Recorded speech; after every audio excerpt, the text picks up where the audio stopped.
Hello student, welcome to my channel. तो बेटा हम लोग क्या डिस्कस कर रहे थे? रिस्पायरेशन। प्रीवियस क्लास में हम लोगों ने डिस्कस किया था ग्लाइकोलिसिस। ठीक है। इसके बाद आज हम लोग डिस्कस करेंगे फर्मेंटेशन। ठीक है, क्योंकि हम जानते हैं कि जो ग्लाइकोलिसिस होता है, ग्लाइकोलिसिस में आप जानते हैं कि हमारा ग्लूकोज कन्वर्ट होता है। किस में कन्वर्ट होता है? Pyruvic acid. अब आपको पता है कि ये ग्लाइकोलिसिस हमारा जो होता है ये एएरोबिक रिस्पायरेशन और एनाएरोबिक रिस्पायरेशन दोनों में कॉमन होता है। ठीक है। और अब हम बात करते हैं कि जो फर्मेंटेशन होता है इसे हम क्या कहते हैं कि एनाएरोबिक रिस्पायरेशन भी कहते हैं, क्योंकि फर्मेंटेशन होता है in the absence of oxygen और जो हमारा एनाएरोबिक रिस्पायरेशन होता है वो क्या होता है? आप जानते हैं in the absence of oxygen. चलिए तो आज हम लोग डिस्कस करते हैं फर्मेंटेशन। देखिए फर्मेंटेशन,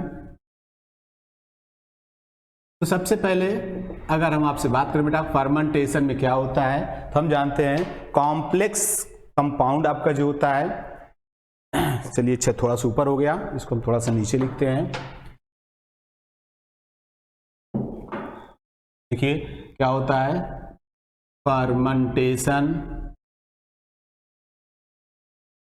देखिए फर्मेंटेशन में होता है क्या बेटा, तो हम बात करेंगे कि फर्मेंटेशन में कॉम्प्लेक्स कंपाउंड आपका, आप कह सकते हैं क्या होता है कॉम्प्लेक्स कंपाउंड।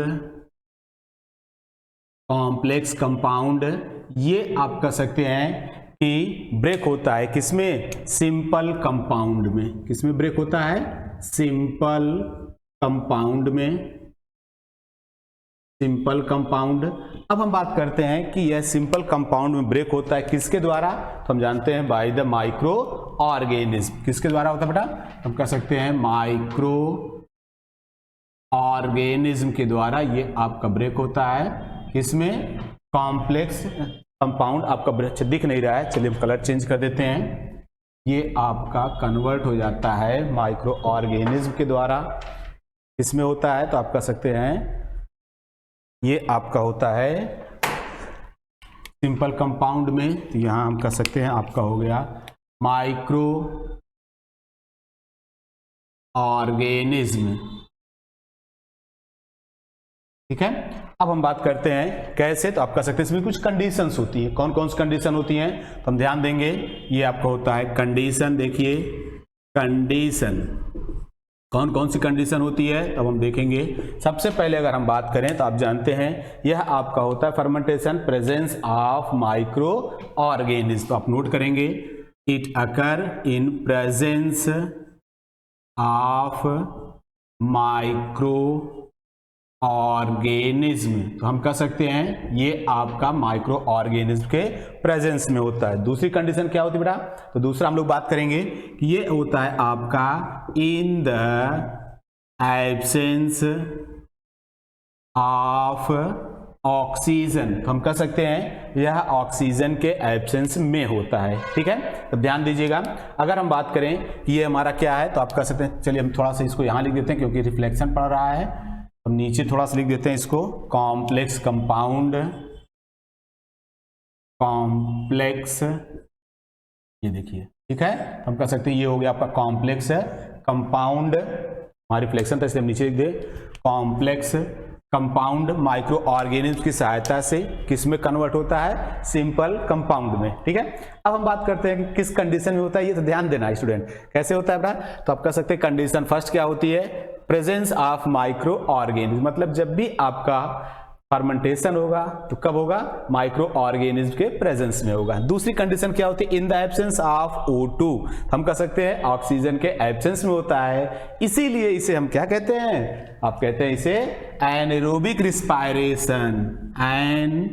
एनाएरोबिक रिस्पायरेशन, इसीलिए आप कहते हैं एनाएरोबिक रिस्पायरेशन। अब ध्यान दीजिए, अगर हम बात करते हैं कि इसमें कौन कौन से स्टेप होते हैं, तो चलिए हम लोग देखते हैं इसके अगला स्टेप। फर्स्ट स्टेप देखेंगे हम। फर्स्ट स्टेप में क्या होता है आप जानते हैं, हम लोग के पास क्या था? ग्लूकोज। क्या था? ग्लूकोज, जिसे हम लोग क्या लिखते हैं आप जानते हैं C6H12O6। तो देखिए C6H12O6। अब ये ग्लूकोज क्या हो जाएगा, तो हम कह सकते हैं ये कन्वर्ट हो जाता आपका CH3CO देखिए किसमें कन्वर्ट हो जाएगा, तो हम कह सकते हैं ये आपका कन्वर्ट हो जाता है CH3COCOOH, और इसके साथ हमारा क्या बनता है, हम कह सकते हैं ये आपका हो गया पायरुविक एसिड, पायरुविक एसिड। और आप जानते हैं इसी को हम लोग कहते हैं ग्लाइकोलिसिस। क्या कहते हैं बेटा, ग्लाइकोलिसिस कहते हैं। ये हो गया। अब देखिए यह आपका जो पायरुविक एसिड होता है, स्टेप सेकेंड में हम कहेंगे क्या हो जाएगा, पायरुविक एसिड CH3COCOOH, इसे आपने क्या कहा, पायरुविक एसिड। अब आपका ये जो पायरुविक एसिड होता है ये क्या करता है, तो हम कह सकते हैं यह आपका एंजाइम की सहायता से क्या यूज होगा, एंजाइम आपका यूज होगा। एंजाइम की सहायता से क्या हो जाता है, हम कह सकते हैं ये पायरुविक एसिड आपको कन्वर्ट हो जाता है किसमें, एसिड या एल्कोहल में। तो अब क्या कहेंगे, एसिड में कन्वर्ट होता है, या हम कह सकते हैं एल्कोहल में ये कन्वर्ट हो जाता है। और हम कह सकते हैं प्लस क्या होता है, एनर्जी रिलीज होती है। अब कह सकते हैं प्लस एनर्जी निकलती है, प्लस एनर्जी। और ध्यान दीजिएगा एनर्जी कितनी रिलीज होती है इस एनारोबिक रिस्पायरेशन में, ये आपकी होती है लेस एनर्जी। ध्यान दीजिएगा क्या होता है, लेस एनर्जी आपकी रिलीज होती है। चलिए अच्छा उधर नहीं दिख रहा है तो हम लोग यहाँ पे लिख लेते हैं, नीचे एनर्जी कितनी होगी, लेस एनर्जी, ये ध्यान दीजिएगा। ठीक है, हम कह सकते हैं लेस एनर्जी यहाँ पे रिलीज होती है। ये हमारा क्या हो गया बेटा, फर्मेंटेशन। फिर से देखिए हम लोग क्या बात कर रहे थे यहाँ पे कि जो फर्मेंटेशन होता है आपको बताया गया, फर्मेंटेशन में क्या होता है, complex compound in the presence of micro organism converted into simple compound, इसी क्या कहते हैं, फर्मेंटेशन कहते हैं। अब देखिए कंडीशन क्या होता है, first condition presence of micro organism, second condition in the absence of oxygen, और इसी को हम क्या कहते हैं, एनारोबिक रिस्पायरेशन। तो आज हम लोग को क्या पढ़ना है, एनारोबिक रिस्पायरेशन पढ़ना है। चलिए ठीक है स्टूडेंट, देखिए आगे। अब हम कहते हैं फर्स्ट स्टेप में क्या होता है, हम लोगों ने पढ़ा था ग्लाइकोलिसिस। तो ग्लाइकोलिसिस में क्या होता है, C6H12O6, आप जानते हैं ग्लूकोज है, यह आपका कन्वर्ट होता है किसमें, पायरुविक एसिड में। हम लोगों ने बात किया था कितना, तो आप कह सकते हैं ये आपको बन गया पायरुविक एसिड, किसके कौन सा प्रोसेस हो गया, ग्लाइकोलिसिस, ये आपका ग्लाइकोलिसिस हो गया। अब देखिए सेकेंड कंडीशन की हम बात करते हैं, तो पायरुविक एसिड आपका जो होता है यह एंजाइम की सहायता से टूट जाता है एसिड और एल्कोहल में, प्लस एनर्जी रिलीज होती है। एनर्जी कितनी होती है, less amount of energy release होती है। तो इसी को हम क्या कहते हैं, फर्मेंटेशन कहते हैं। अब देखिए हम लोग यहां पे देखेंगे next condition, types of fermentation. Types of, ऊपर हो जा रहा है, चलिए नीचे देखते हैं हम लोग। सेकेंड, टाइप्स ऑफ फर्मेंटेशन, कितने तरह के फर्मेंटेशन होते हैं। देखिए जब हम बात करेंगे टाइप्स ऑफ फर्मेंटेशन, तो एक आपका होता है एल्कोहलिक फर्मेंटेशन, फर्स्ट होता है एल्कोहलिक फर्मेंटेशन, ये आपका फर्स्ट होता है एल्कोहलिक फर्मेंटेशन। अब देखिए सेकंड हमारा क्या होता है, लैक्टिक एसिड फर्मेंटेशन, नंबर 2 होता है लैक्टिक एसिड फर्मेंटेशन, ये हमारा सेकेंड हो गया। थर्ड हमारा क्या होता है, ब्यूटेरिक एसिड फर्मेंटेशन। देखिए हम लोग थर्ड बात करते हैं, ब्यूटेरिक एसिड फर्मेंटेशन, ये हमारे 3 होते हैं फर्मेंटेशन। ठीक है, अब हम एक एक की बात करते हैं कि पहला हमारा कौन सा है, एल्कोहलिक फर्मेंटेशन। तो हम कह सकते हैं कि फर्स्ट कंडीशन में हमारा क्या होगा, एल्कोहल का फॉर्मेशन होगा, किससे, पायरुविक एसिड से। चलिए पहला हम लोग चलते हैं, देखिए बेटा फर्स्ट हम लोग बात करते हैं ये फर्स्ट स्टेप का, यहां से हम लोग देखते हैं पहला हमारा क्या हो जाएगा, एल्कोहलिक फर्मेंटेशन। जब हम बात करेंगे एल्कोहलिक फर्मेंटेशन का, तो ध्यान दीजिए एल्कोहलिक फर्मेंटेशन में क्या होता था आप जानते हैं, पायरुविक एसिड जो हम लोग लिखे यहाँ पे CH3COCOOH, ये क्या हो गया आपका पायरुविक एसिड। अब ये आपका क्या होता है CH3COH पायरुविक एसिड, हम जानते हैं ये इसका क्या होता है डीकार्बोक्सिलेशन और ये बना देता है एसिटल्डिहाइड। क्या बनाएगा हम कह सकते हैं यहाँ पे लिखेंगे हम लोग, बन जाता है इससे एसिटल्डिहाइड CH3CHO, ये क्या हो गया एसिटल्डिहाइड, ये आपको बन जाएगा एसिटल्डिहाइड। प्लस हम जानते हैं क्या होता है CO2 गैस आपकी रिलीज होती है। इस प्रोसेस को क्या कहते हैं बेटा, इस प्रोसेस को हम लोग कहते हैं डीकार्बोक्सिलेशन। एंजाइम क्या हो जाएगा डीकार्बोक्सिलेज, कौन सा एंजाइम होगा डीकार्बोक्सिलेज, डीकार्बोक्सिलेज। और प्रोसेस क्या हो जाएगा डीकार्बोक्सिलेशन, किसकी प्रेजेंस में होगा ये भी बात होती है, तो हम यहाँ पे नोट करेंगे एग्जाम्पल ईस्ट की प्रेजेंस में हो जाएगा आपका, क्या बन गया हमारे पास देखिए एसिटल्डिहाइड। अब हम बात करेंगे कि ये एसिटल्डिहाइड क्या होता है, तो ध्यान देंगे ये हो गया फर्स्ट स्टेप इसका। अब हम आएंगे सेकेंड में, एसिटल्डिहाइड CH3CHO प्लस ये आपका क्या ले लेगा NaDH2 लेगा, NaDH2 लेगा और इससे हम कह सकते हैं हमारा बन जाता है क्या चीज इथेनॉल C2H5OH, और इसे क्या कहते हैं इथेनॉल, या हम कह सकते हैं एल्कोहल। क्या हो जाएगा इथेनॉल या एल्कोहल। प्लस हमारा क्या बन जाएगा इसके बाद NAD। अब ध्यान दीजिए बेटा कि यहाँ पे क्या होता है CH3CHO आप देख रहे हैं, और हमारा क्या हुआ 2 हाइड्रोजन निकला, तो ये 2 हाइड्रोजन हमारा कहाँ जाता है, तो हम कह सकते हैं देखिए 3 हाइड्रोजन है ये, ठीक है, तो यहाँ पे 5 हो गया, तो हम कह सकते हैं ये आपके 2 हाइड्रोजन निकल करके इसके पास हमारा आकर के क्या होता है जुड़ जाता है, ये देखिए, ठीक है, तो इससे हमारा क्या हो जाएगा 5 बन जाएगा। तो ये हमारा हो गया एथेनॉल, या हम कह सकते हैं एल्कोहलिक फर्मेंटेशन। क्लियर हो गया। चलिए अब हम देखते हैं सेकंड हमारा क्या है, अब हम लोग सेकंड की बात करते हैं। चलिए तो सेकंड हम यहीं पे देख लेते हैं ताकि हम लोग रिवीजन कर सकें इसको फिर एक बार। तो दूसरा हमारा है नंबर 2 लैक्टिक एसिड। चलिए यहां देख लेते हैं नंबर 2, इसको हम लोग बंद कर देते हैं। चलिए अच्छा ऐसे देख लेते हैं, इस कंडीशन में यहां पे देख लेते हैं, इतने से हमारा हो जाएगा, ये हम लाइन खींच देते हैं, ये हमारा कंप्लीट हो गया कौन सा एल्कोहलिक फर्मेंटेशन। अब दूसरा हमारा क्या है नंबर 2, हम कह सकते हैं lactic acid fermentation. Lactic acid fermentation, ये हमारा हो गया लैक्टिक एसिड फर्मेंटेशन। अब इसमें क्या होता है बेटा, देखिए हम लोग के पास क्या बना है आप जानते हैं, हम लोगों के पास बना हुआ है पायरुविक एसिड, ठीक है, तो हम लोग लिखेंगे यहाँ पे हमारा जो बना है इसकी रिएक्शन हम यहाँ लिखते हैं इसका। देखिए पायरुविक एसिड क्या हो जाएगा CH3COCOOH, ये आपको हो गया पायरुविक एसिड। अब इसके बाद क्या हो जाएगा आप जानते हैं NaDH2। अब जैसे ये लगेगा तुरंत हमारा बन जाएगा CH3CHOH,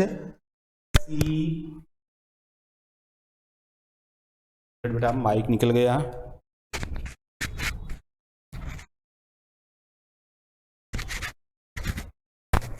चलिए देखते हैं क्या बनेगा CH3, ये बन जाएगा, फिर हम कह सकते हैं CHOH, ठीक है, CH3CHOH, फिर COOH प्लस क्या बनेगा NaD प्लस। ये हमारा जो बन गया इसको क्या कहते हैं लैक्टिक एसिड कहते हैं। क्या कहते हैं इसे, लैक्टिक एसिड, लैक्टिक एसिड। तो हम कह सकते हैं ये हमारा हो गया लैक्टिक एसिड फर्मेंटेशन। अब अगर हम बात करेंगे कि यहाँ पे कौन सा एंजाइम यूज होता है, तो आप जानते हैं डिहाइड्रोजिनेज एंजाइम, डिहाइड्रोजिनेज एंजाइम ये आपका यूज होता है। ठीक है, ये हमारा क्या हो गया, फर्मेंटेशन। देखिए फिर से हम बात करते हैं बेटा, ये हम लोग का कंप्लीट हो गया फर्मेंटेशन।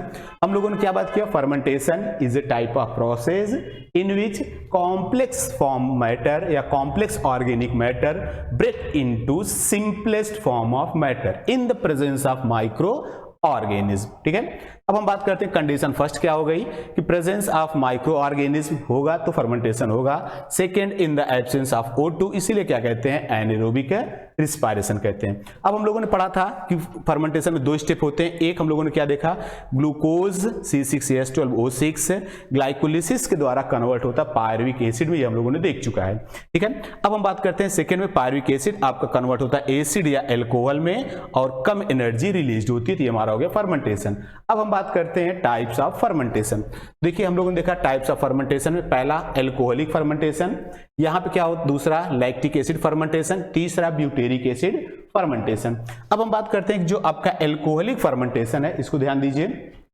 तो यहाँ क्या होता है, ये आपका एल्कोहलिक फर्मेंटेशन में पायरुविक एसिड डीकार्बोक्सिलेज होगा एंजाइम, और इसमें क्या हो जाएगा, डीकार्बोक्सिलेशन होगा और बन जाएगा एसिटाल्डिहाइड CH3CHO बनेगा plus carbon dioxide gas release हो जाएगी। फिर हम बात करते हैं कौन सा ऑर्गेनिज्म यूज होता है, ईस्ट होता है। अब देखिए ये आपका हो गया एसिटाल्डिहाइड, अगर हम चाहें तो यहाँ लिख सकते हैं, ये आपका क्या है, एसिटाल्डिहाइड।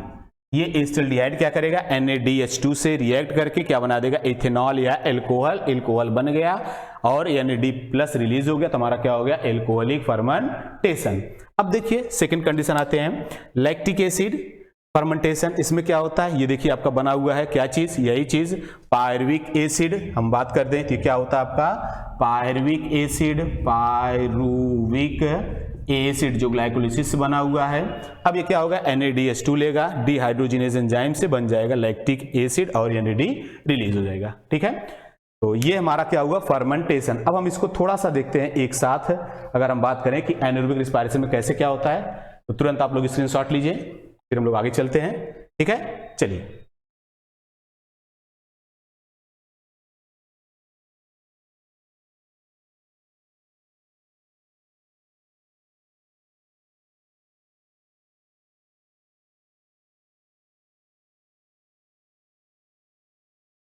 चलिए आइए देखिए, हम लोग बात करते हैं कि उस दिन हम लोगों ने पढ़ा था कैसे क्या होता है। तो अब देखिए सिंपल अगर हम बात करें कि हमारा किस तरह से क्या होता है एनारोबिक में, तो हम कह सकते हैं, हाँ यहाँ दिखेगा, ग्लूकोज था, इसमें एक ATP हम लोग घुसाए थे, तो क्या बना, ग्लूकोज 6-फास्फेट बन गया था, फास्फेट बन गया। फिर हम कह सकते हैं कि यहाँ पे आपने घुसाया था ATP और निकला था ADP। अब हम कह सकते हैं इसके बाद आपने आइसोमेराइजेशन कराया था, फ्रक्टोज 6-फास्फेट। फिर हम बात करते हैं फ्रक्टोज 6-फास्फेट में आपने एक ATP और घुसाया था, क्या घुसाया था, एक ATP और घुसाया था, तो निकल गया था ADP। अब हम बात करते हैं इसके बाद आपका बन गया फ्रक्टोज 1,6-डाइफास्फेट, फ्रक्टोज 1,6-डाइफास्फेट आपका बन गया। अब इसके बाद हम लोग जानते हैं क्या होता था बेटा, क्लीवेज होता था। क्या होता था, क्लीवेज हम लोगों ने बात किया था, ये हो गया आपका क्लीवेज। और क्लीवेज हम जानते हैं पागल बना हुआ था आपका, और डब डाइहाइड्रोक्सी एसीटोन फास्फेट और 3-फास्फोग्लिसरल डिहाइड, ये हम जानते हैं। ये हमारा क्या हो गया यहाँ पे, क्लीवेज। अब हम बात करते हैं, ये हमारा जो था डब से 3-फास्फोग्लिसरल डिहाइड से क्या बना था, आप जानते हैं पायरुविक एसिड, ये आपका बन गया था। अब इस पायरुविक एसिड में क्या होता है तो आप जानते हैं ये हो जाएगा पायरुविक एसिड का, अभी देखिए हम लोग लिखे थे क्या होता है CH3COCOOH, ये हो गया पायरुविक एसिड। अब हम बात करते हैं कि यहाँ क्या होता है एब्सेंस ऑफ ऑक्सीजन, ध्यान दीजिए O2 एब्सेंस। अब क्या हो जाएगा तो हम लोगों ने बात किया दो कंडीशन, एक हमारा क्या हो जाएगा आपका बनेगा, क्या बन जाएगा C2H5OH, C2H5OH और प्लस हम बात करते हैं CO2 गैस रिलीज होती है, ये हो गया आपका एल्कोहल।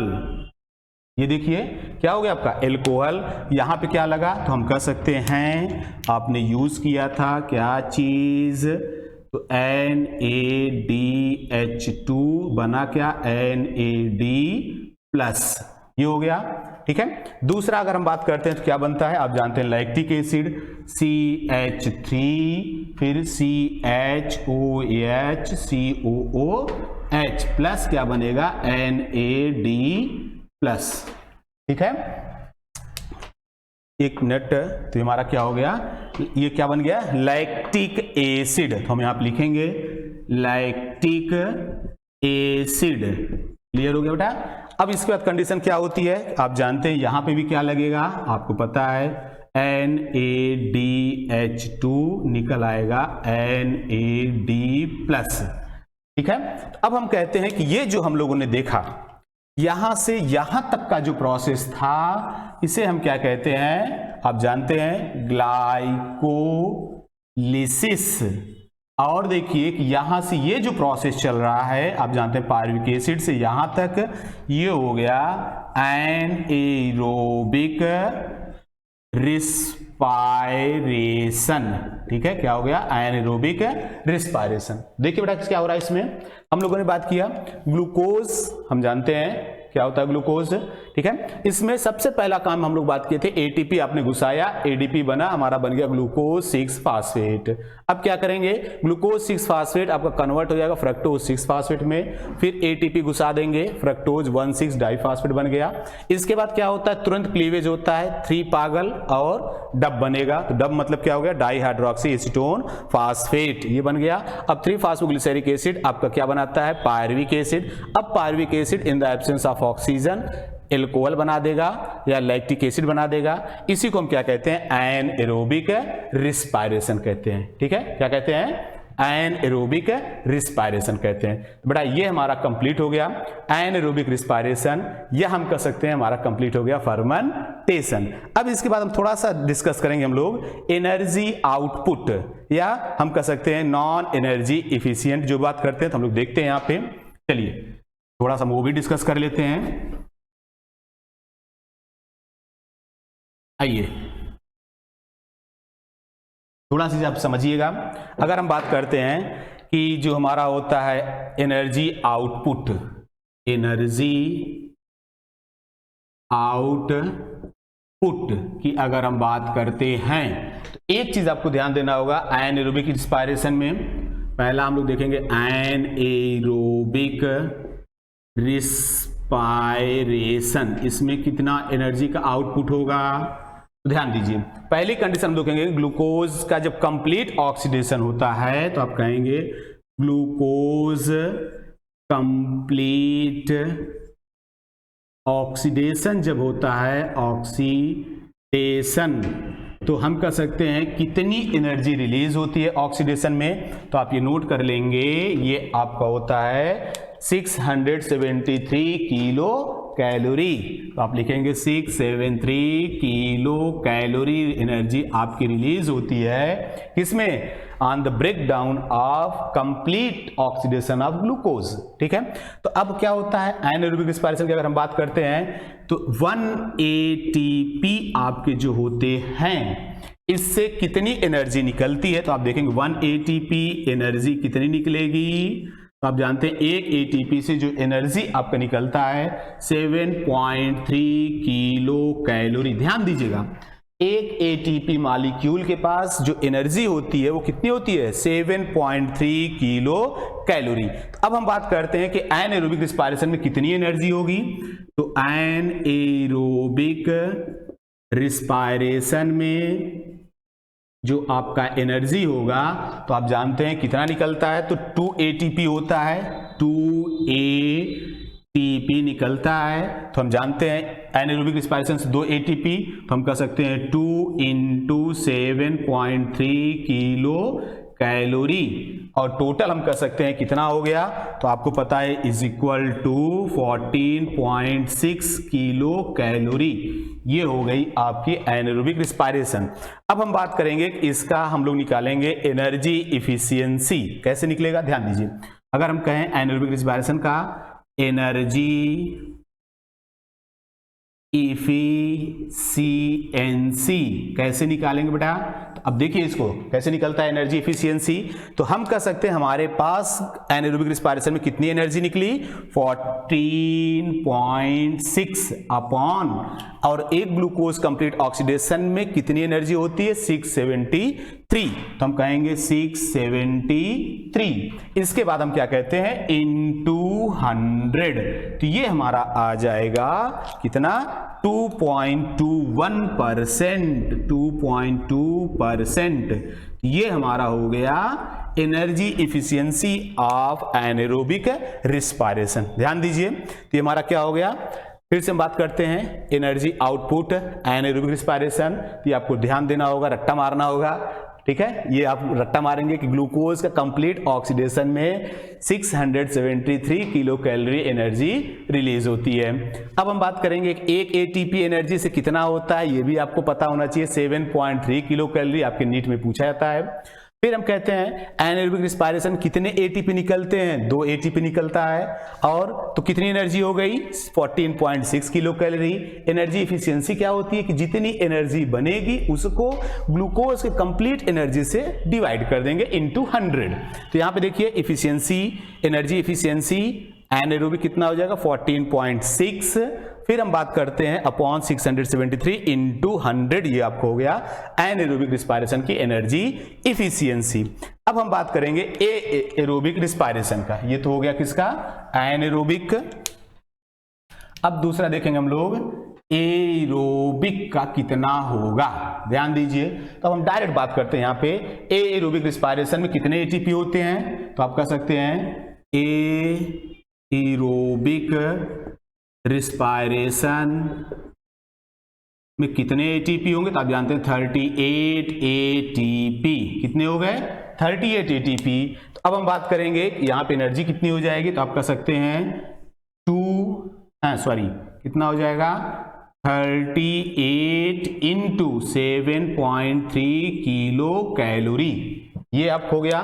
तो अब हम कह सकते हैं कितना हो गया, 277 किलो कैलोरी, ये आप कैलकुलेट कर लेंगे, किलो कैलोरी। अब हम बात करते हैं कि ये हो गया एरोबिक रिस्पायरेशन की एनर्जी 273 किलो कैलोरी, किसकी हो गई, एरोबिक की। तो हम लोग क्या बात कर रहे थे, ये आपको हो गया एनारोबिक का एनर्जी आपका। अब हम लोग बात करेंगे एरोबिक का एनर्जी, ठीक है। तो एनारोबिक कितना होता है, 38 एटीपी निकलती है, 38 एटीपी। एक एटीपी कितना होता है, 7.3 किलो कैलोरी, देखिए ये आप लिखे हैं।